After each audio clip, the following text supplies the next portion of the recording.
Rise and Shine Private. It's time for week 4 of Sabbath School Boot Camp.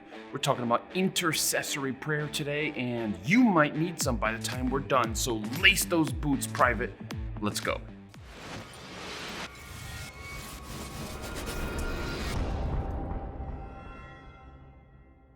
Intercessory prayer. That's the kind of prayer where you're praying for someone else and not for yourself.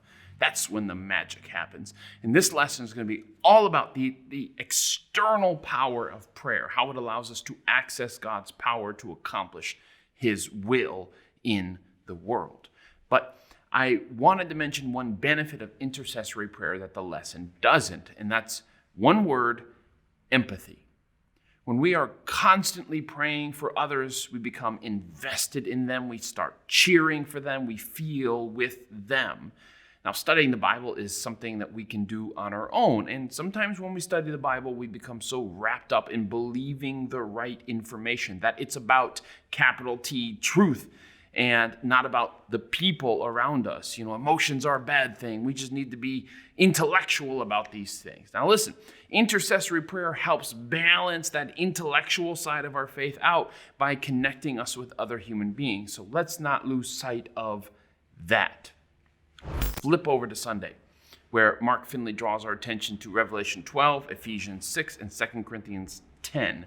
These texts are not specifically about prayer, but they do describe a cosmos of spiritual conflict. And this idea of a persistent war between good and evil is part of what Adventists call the great controversy between Christ and Satan. And if you're ever wondering why your prayers don't seem to be working, keep in mind that we're in a spiritual war. And prayer is like getting on that radio in war and calling in some kind of airstrike. And the planes may or they may not show up because there are all sorts of things going on that you know nothing about. Maybe the commanding officer decided that the planes are actually more needed somewhere else, or maybe your commanding officer knows that you don't really need them. You just think you need them, like a rock rolled down a mountain and you got spooked, and you're calling in an airstrike on it. But we need to keep in mind these two things. First, that God, your commanding officer, knows what is best for you and sometimes does not answer your prayers in the way that you want. We're going to see a little bit more of this later on when we get to Daniel 10.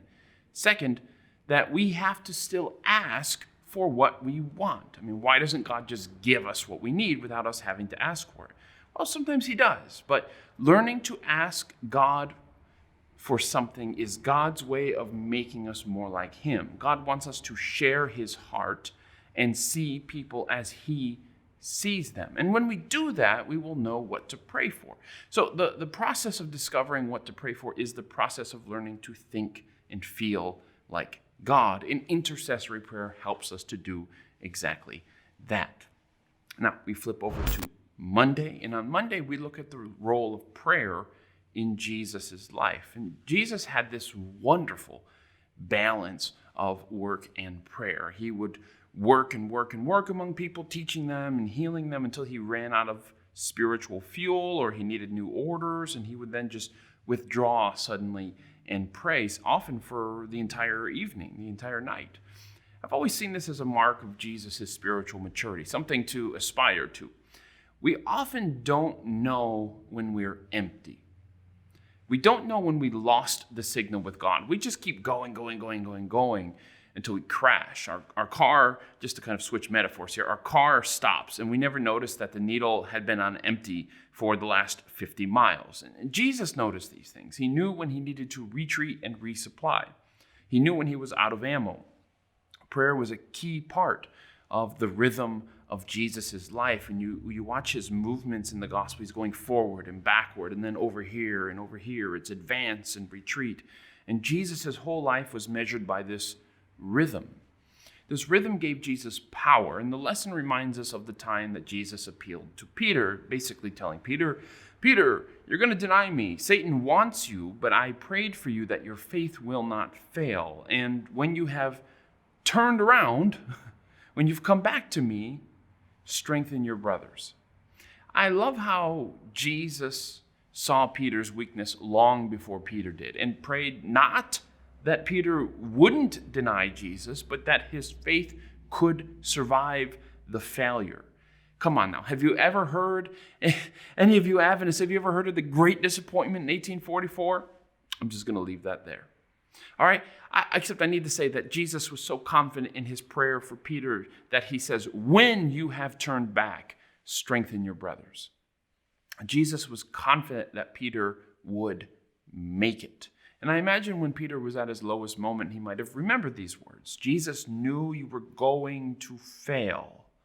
And Jesus knew that you would get back up. And not just get back up, but be able to help the other disciples get back up too. On Tuesday, we talk about Paul's legendary intercession for his churches. In Ephesians 1, he prays that God would give the church wisdom and knowledge of God, along with the ability to experience the hope of God's call upon their life. Now, notice how deep this intercession is. It's not just, hey, I'm praying that you guys have a good day today, or I pray that Susan gets her promotion. I mean, there's nothing wrong with praying for those things, but Paul is praying for more complex things. He's praying that they experience the calling of God upon their life, and specifically the hope that this calling will bring to their lives. In Philippians chapter 1, for instance, Paul prays that the church's love will grow in knowledge and depth of insight so that they may be filled with the fruit of righteousness. That's one of those verses you have to read over and over and over again, just kind of unpack, because it's full of these complex ideas, and we got to figure out, what exactly does Paul mean? But that's how Paul prayed. These prayers are specific and they're complex, and they get down to the root of what the people he's praying for need. He's not praying for things on the surface. I hope Bob and Tim get along. Again, there's nothing wrong with that prayer. I'm not saying that these surface prayers don't matter. They do.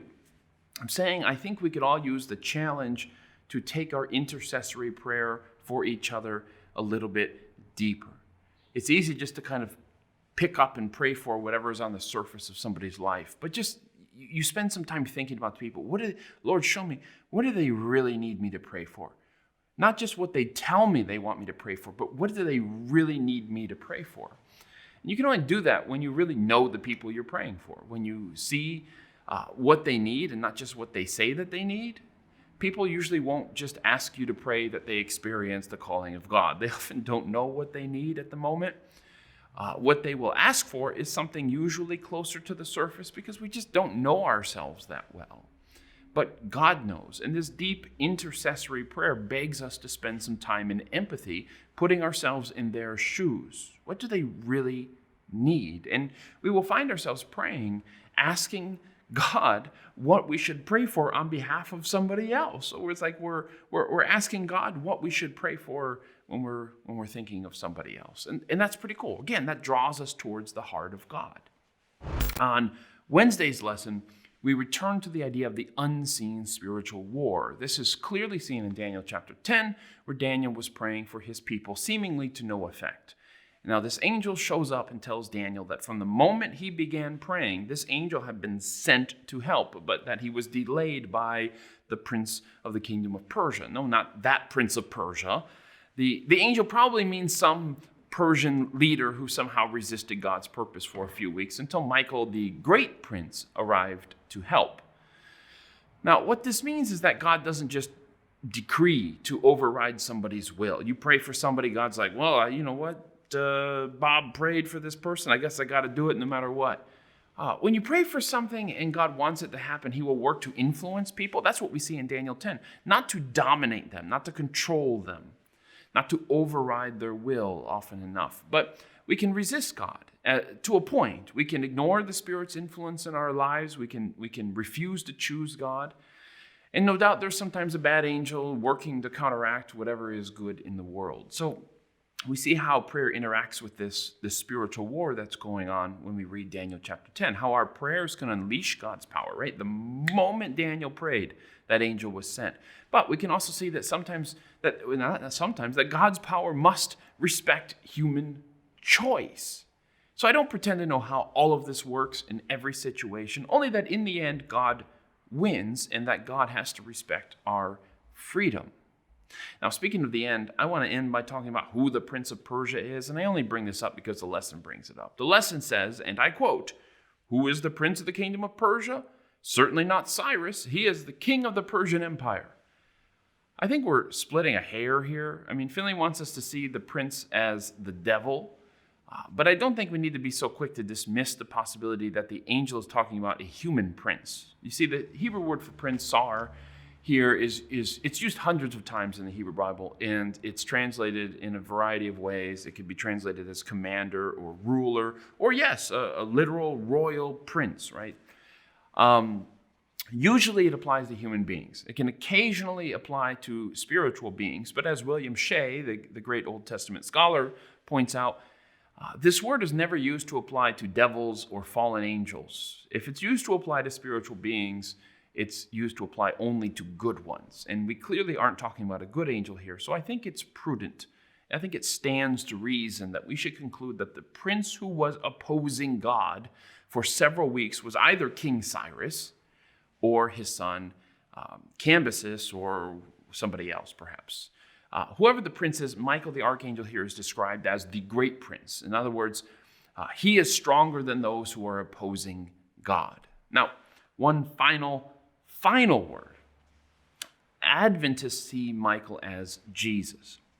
But as you're teaching your Sabbath school class or participating in it, be mindful of the people who may be present with you if you guys are physically meeting for Sabbath school, or maybe listening or watching if you're live streaming it, because most people out there, most Christians out there, do not understand why we believe this way. Michael is called an archangel, and it seems blasphemous to many Christians to believe that Michael the archangel is God. So if you're teaching this lesson, or however you're doing it, you might also be prepared for that tangent so you don't get caught off guard. Okay? I'll put some resources in the links below that will help to explain this whole Michael issue a little bit more for you if you're curious. Well, that's all we've got time for this week. Class is dismissed. We will see you next week.